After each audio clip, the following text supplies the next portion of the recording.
ഇതിൽ ആക്ച്വലി നമുക്ക് മർമ്മപ്രധാനമായിട്ടുള്ള ഒരു സീൻ ഉണ്ട് മാം. മർമ്മപ്രധാനമായിട്ടുള്ള ഒരു സീൻ ഉണ്ട്.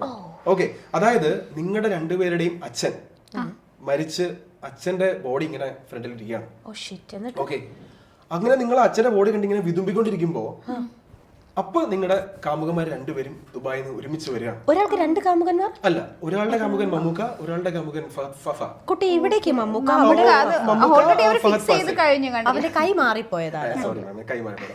ഓക്കെ, അപ്പോ ഇവിടെ നിങ്ങൾക്ക് ഒരു സ്പ്ലിറ്റ് ഓഫ് ഇമോഷൻസ് വരണം. അച്ഛനെ കണ്ട് കരയുമ്പോൾ ആ കാമുകനെ കാണുമ്പോൾ നിങ്ങളുടെ സ്നേഹം ഒരുമിച്ച് വരണം. റെഡിയാണോ? ഉണ്ടോ അതിന്റെ ആവശ്യമുണ്ടോ നിങ്ങൾക്ക്? നിങ്ങൾ നാച്ചുറൽ ആക്ടർ അല്ലേ, മെത്തഡ് ആക്ടർ അല്ലേ നിങ്ങൾ? അത് നീ മെത്തേൽ ആക്ടർ അതല്ല ഇവിടെ ചോദിച്ചത്. ഇവിടെ ഇങ്ങനെയൊക്കെ പറയും കേട്ടോ, അതെ അതെ, ഇവിടെ ഇങ്ങനെയൊക്കെ പറയും. മാം ബോഡി കണ്ട് നിലവിളിച്ച് മാം കരയാണ്. സ്വന്തം അച്ഛൻ മരിച്ചു കിടക്കാണ്. ഞാൻ ഇപ്പോഴേ കരഞ്ഞോളൂ മാം, കുറച്ചുകൂടെ ഇമോഷൻസ് വരട്ടെ മാം. ഇമോഷൻസ് നല്ല വിതുമ്പി കരയാണ്. അപ്രതീക്ഷിതമായിട്ടുള്ള അച്ഛന്റെ മരണം. ഫഹദ് ഫാസിൽ ഇതാണ് മുന്നിൽ നിൽക്കുന്നത്.